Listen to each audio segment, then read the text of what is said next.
선지자와 왕 제13장 내가 어찌하여 여기 있느냐.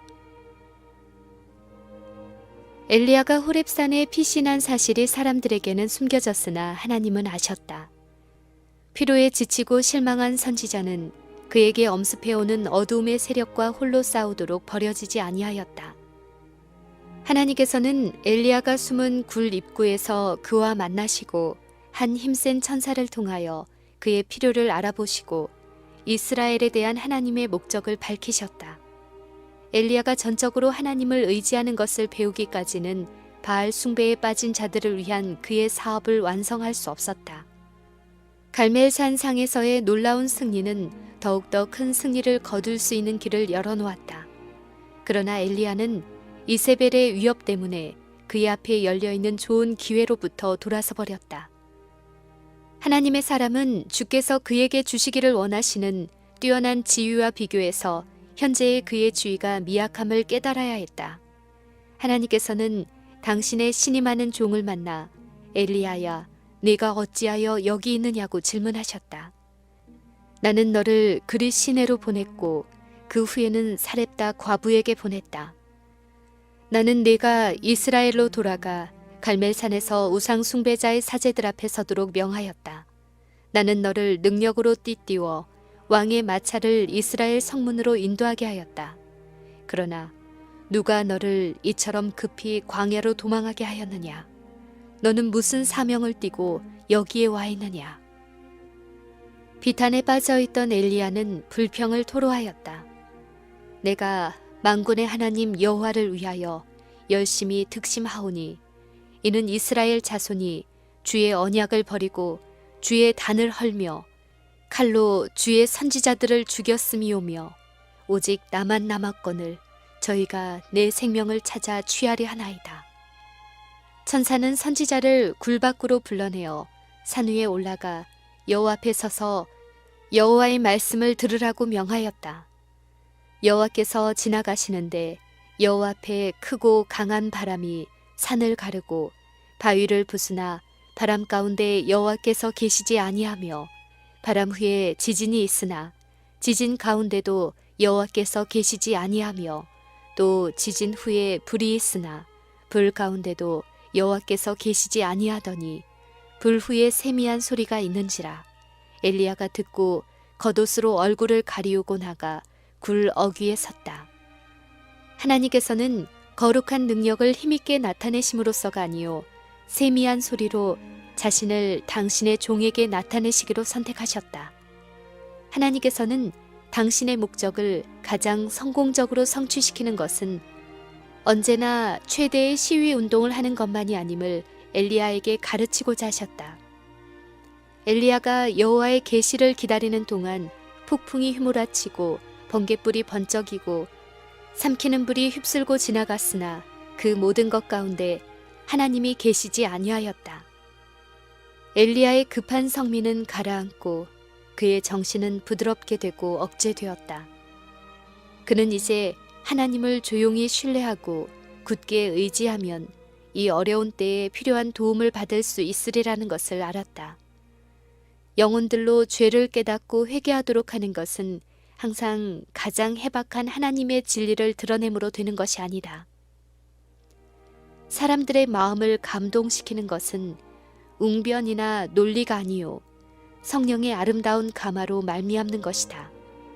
성령의 감화는 조용하고 분명하게 성품을 변화시키고 향상시킨다. 하나님의 성령의 세미한 소리가 마음을 변화시키는 능력을 가졌다. 엘리야야, 네가 어찌하여 여기 있느냐? 라고 묻는 음성에 선지자는 다시 내가 만군의 하나님 여호와를 위하여 열심히 득심하오니 이는 이스라엘 자손이 주의 언약을 버리고 주의 단을 헐며 칼로 주의 선지자들을 죽였음이오며 오직 나만이 남았거늘 저희가 내 생명을 찾아 취하려 하나이다. 라고 대답하였다. 주께서는 엘리야에게 이스라엘의 행악자들이 반드시 형벌을 받을 것이라고 대답하셨다. 우상을 숭배하는 나라를 벌하는 일에 당신의 목적을 성취하기 위하여 특별한 사람들이 선택될 것이었다. 성취되어야 할 엄숙한 일이 있었는데 그것은 모든 사람들로 하여금 참 하나님 편에 설 수 있도록 기회를 주는 것이었다. 엘리야 자신이 이스라엘로 돌아가 다른 사람들과 함께 개혁 사업의 짐을 나누어 져야 했다.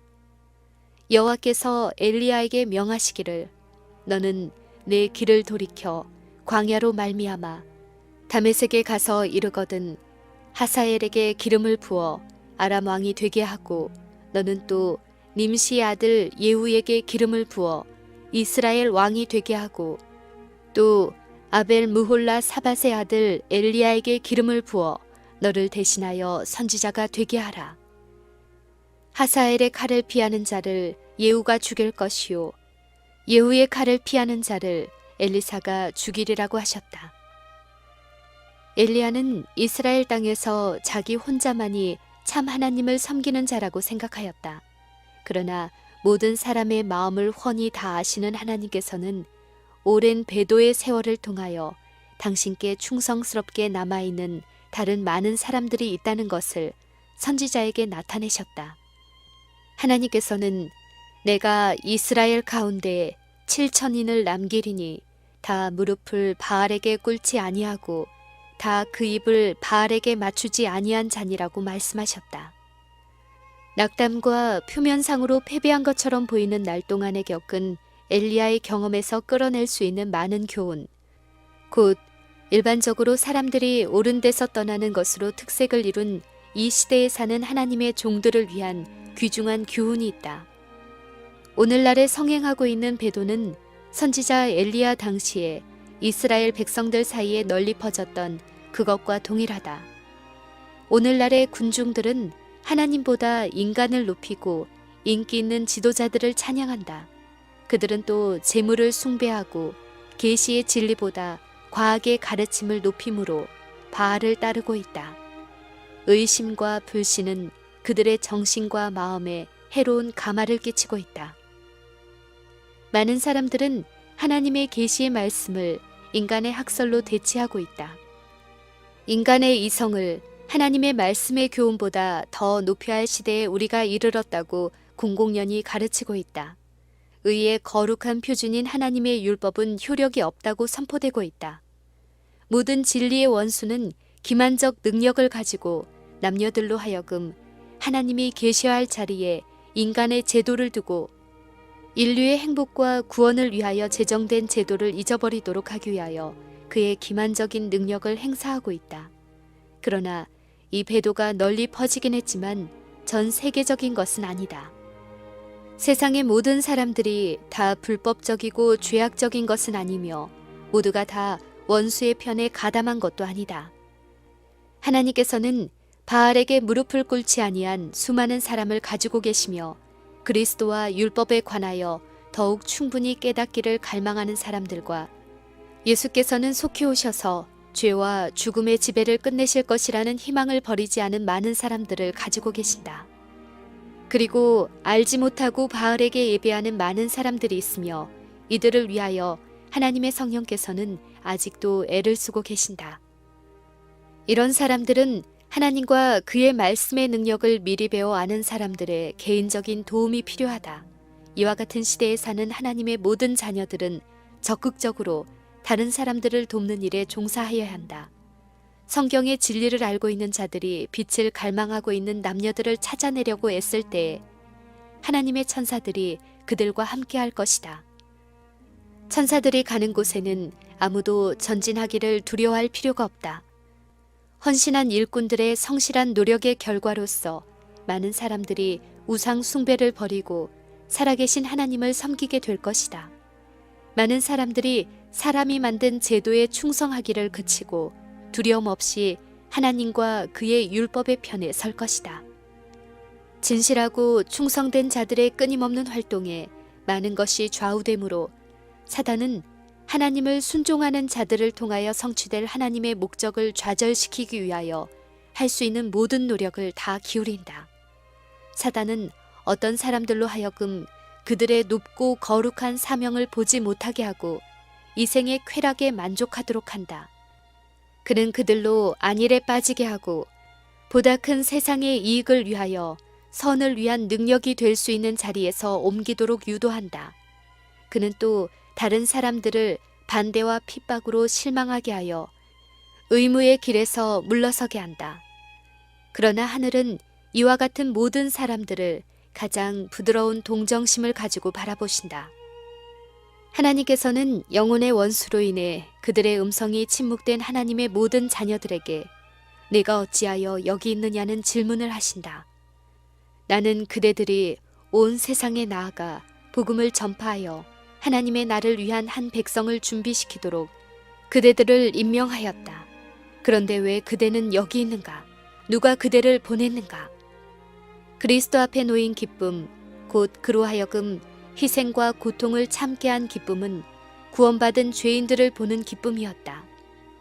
이것은 그리스도를 따르는 모든 사람의 기쁨이 되고 그들의 의욕을 돋우는 격려가 되어야 한다. 비록 정도의 차이는 있지만 구속이 그들과 그들의 동료들에게 어떠한 의미를 부여하는가를 깨닫는 자들은 지대한 인간의 필요를 어느 정도 이해하게 될 것이다. 그들이 무서운 운명의 그늘 아래 있는 무수한 사람들의 도덕적, 영적 결핍, 그것에 비하면 육체적인 고통은 아무것도 아닐 것이다. 도덕적, 영적 결핍을 바라볼 때 그들의 마음은 저들에 대한 동정심으로 움직이게 될 것이다. 개인에게처럼 가정에도 네가 어찌하여 여기 있느냐는 질문이 적용된다. 많은 교회에는 하나님의 말씀의 진리로 잘 교육을 받아 저희가 줄 수 있는 봉사를 필요로 하는 곳으로 옮겨가 그들의 가마의 영역을 넓힐 수 있는 가정들이 있다. 하나님께서는 그리스도인 가정들이 세상의 어두운 지방으로 가서 영적 두려움에 쌓여 있는 그곳 사람들을 위하여 현명하고 끈기 있게 일하기를 요구하신다. 이 부르심에 응하는 데는 자아 희생이 요구된다. 많은 사람들이 모든 장애가 제거되기를 기다리고 있는 동안에 영혼들은 소망도 없고 하나님도 없이 죽어가고 있다. 사람들은 세속적 이익과 과학적 지식을 얻기 위하여는 즐거이 오지에서 모험을 하고 고생과 궁핍을 견디어낸다. 그러나 다른 사람들에게 구주를 알리기 위하여 그 같은 고생을 자원하는 사람들은 어디에 있는가? 영적 능력을 가진 사람들이 고통스러운 환경 아래서 견딜 수 없을 정도의 압박을 받아 실망하고 낙담하거나 그들이 가끔 아무런 삶의 보람을 찾지 못하면서 그것을 선택할 수밖에 없다 하더라도 그것은 이상하거나 새로운 일이 아니다. 그와 같은 사람들은 모두 가장 능력 있는 선지자 중에 한 사람이 경노한 여인의 분노 앞에서 자기의 생명을 위하여 도망한 사실을 기억하라. 피로하고 여행에 지치고 쓰라린 실망으로 기가 죽은 망명자는 죽기를 구하였다. 그러나 희망이 사라지고 그의 필생의 사업이 실패한 것처럼 보이던 그때에 그는 평생의 가장 귀중한 교훈을 배웠다. 가장 쇠약한 때에 극한 상황에서 그는 하나님을 의지할 필요와 가능성을 배웠다. 자아 희생을 요하는 일에 생애의 온 정력을 바치고 있는 자들은 낙담과 불신의 유혹을 받을 때 엘리야의 경험에서 용기를 얻을 수 있다. 하나님의 사려 깊은 돌보심과 그분의 사랑과 그분의 능력은 특별히 그들의 열심이 오해를 받거나 잘못 평가되고 그들의 권고와 책망이 멸시를 받고 개혁을 위한 그들의 노력이 증오와 반대를 당하는 당신의 종들을 위하여 나타난다. 사단이 가장 맹렬한 시험을 가지고 영혼을 공격할 때는 그 영혼이 가장 약할 때이다. 바로 그러한 때에 사단은 하나님의 아들을 이기려고 하였다.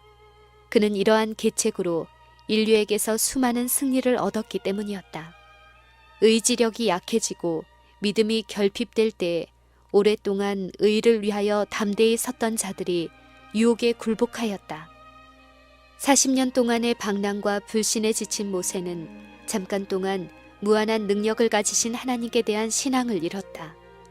모세는 바로 약속의 땅의 경계선에서 실패하였다. 엘리야도 그러하였다. 한발과 기근이 계속되던 동안 계속 여호와를 신뢰하였고 아합 앞에 담대히 섰으며 갈멜산에서 대결이 있던 날 하루 종일 전 이스라엘 백성 앞에서 참 하나님의 유일한 증인으로 섰던 그가 한순간의 필요로 인해 죽음의 공포가 하나님께 대한 그의 신앙을 정복하도록 허락하였다. 오늘날도 그러하다. 우리가 의심에 쌓이고 고통스러운 환경에 처하거나 빈곤이나 곤궁으로 괴로움을 당할 때 사단은 여호와께 대한 우리의 신뢰심을 흔들려고 노력한다. 그리고 그 다음에는 우리들의 과오를 나열하고 하나님을 불신하고 그분의 사랑을 의심하도록 우리를 유혹한다. 그는 영혼을 낙심하도록 하고 하나님께 대한 우리의 신앙을 깨트리려고 한다. 투쟁의 최선봉에 서서 성령으로 말미암아 특별한 사업을 하도록 재촉을 받고 있는 자들도 압력이 제거될 때 흔히 반작용을 느끼게 될 것이다. 낙담은 가장 영웅적인 믿음도 흔들 수 있고 가장 확고한 의지도 약하게 할 수 있다. 그러나 하나님께서는 그 모든 것을 이해하시고 여전히 동정하시고 사랑하신다. 하나님께서는 동기와 마음의 의도를 훤히 아신다. 모든 것이 어둡게 보일 때에 끈기 있게 기다리고 의지하는 것이 하나님의 사업을 지도하는 자들이 배워야 할 교훈이다. 하늘은 역경의 날에 그들을 버리지 않을 것이다. 표면상으로는 무력한 것 같으나 자신의 무가치함을 느끼고 전적으로 하나님을 의지하는 영혼만큼 참으로 강한 것은 없다. 엘리야의 경험이 주는 교훈에서 시련의 때에 어떻게 하나님을 의지해야 할지를 새로 배워야 할 사람은 큰 책임을 진 높은 지위에 있는 사람들만이 아니다. 엘리야의 능력이셨던 하나님께서는 아무리 연약하다 할지라도 당신의 투쟁하는 모든 자녀들을 붙드실 만큼 강하시다. 하나님께서는 모든 사람들에게 그들의 필요에 따라 능력을 주신다. 인간 스스로의 힘은 무력하나 하나님의 능력을 힘입음으로 악을 정복할 수 있고 다른 사람들로 악을 정복하도록 도울 만큼 강하게 될 수 있다. 사단은 하나님을 방벽으로 삼는 자들을 이길 수 없다. 어떤 자의 내게 대한 말에 의와 힘은 여호와께만 있나니 동료 그리스도인들이여 사단이 그대들의 약점을 알고 있다. 그러므로 여호와께 매달려라. 하나님의 사랑 안에 거하면 모든 시험을 견딜 수 있다. 그리스도의 의만이 온 세상을 휩쓸고 있는 악의 조수를 막을 수 있는 능력을 줄 것이다. 그대의 경험 중에 믿음을 행사하라. 믿음은 모든 짐을 가볍게 해주고 모든 피로를 풀어준다. 지금 신비스럽게 보이는 하나님의 섭리들은 그대가 계속 하나님을 의지함으로 해결될 것이다. 하나님께서 설계하신 길을 믿음으로 행하라. 시련은 올 것이다. 그러나 앞으로 나가라. 이것이 그대의 신앙을 굳게 하고 그대로 봉사하기에 적합한 사람이 되게 할 것이다. 거룩한 역사를 기록한 것은 단순히 우리들이 읽고 경탄하라는 것이 아니요 옛날 하나님의 종들이 행사한 동일한 믿음을 우리들도 행사하게 하려 합니다. 주께서는 지금도 그의 능력의 통로가 될 신앙을 가진 이들이 있는 곳에서 놀라운 일을 하실 것이다. 베드로에게처럼 우리에게도 사단이 밀가 부르듯 하려고 너희를 청구하였으나 그러나 내가 너를 위하여 네 믿음이 떨어지지 않기를 기도하였노라고 말씀하신다. 그리스도께서는 당신께서 위하여 죽으신 자들을 결코 버리지 않으실 것이다. 우리는 혹 그리스도를 떠나 유혹에 빠질 수 있으나 그리스도께서는 당신의 생명을 속전으로 지불하신 사람들 중 어느 누구도 결코 떠나실 수 없으시다. 만일 우리의 영적 시야가 소생될 수 있다면 우리는 압박에 시달리고 슬픔으로 번민하고 곡식단을 가득 실은 마차처럼 억압당하고 절망 중에 죽어가는 영혼들을 보게 될 것이다. 우리는 이같이 시험당하는 사람들을 돕기 위하여 빨리 날아다니는 천사들, 곧 그들을 둘러싼 악의 군대를 물리치고 그들의 발을 안전한 기초 위에 세우시는 천사들을 볼 수 있을 것이다. 두 군대 사이에 진행되는 전투는 이 세상 군대들이 싸우는 전쟁처럼 실제적으로 벌어지고 있으며 이 영적 투쟁의 결과에 영원한 운명이 달려있다. 선지자 에스겔은 계시 중에 그룹의 날개 밑에 손과 같은 모양의 것을 보았다. 그것은 하나님의 종들에게 성공을 주는 것은 하나님의 능력이란 사실을 가르쳐 준다. 하나님께서 당신의 사자로 고용한 자들은 그분의 사업이 자기들에게 달려 있다고 느끼지 말아야 한다. 유한한 인생에게 이 무거운 책임을 수행하도록 버려둔 바 되지 아니하였다. 당신의 계획을 수행하기 위하여 주무시지도 아니하시고 끊임없이 일하시는 하나님께서 당신의 사업을 전진시키실 것이다. 하나님께서는 악인의 의도를 꺾으시고 당신의 백성을 해하려고 음모하는 자들의 계획을 혼란시키실 것이다. 그룹 사이에 좌정하신 만왕의 왕이시요 만주의 주가 되신 하나님께서는 열국의 투쟁과 소요 가운데서도 여전히 당신의 자녀들을 보호하신다. 열왕의 요새가 되고 분노의 화살이 당신의 원수들의 심장을 꿰뚫을 때에도 하나님의 백성은 당신의 보호 아래 안전할 것이다.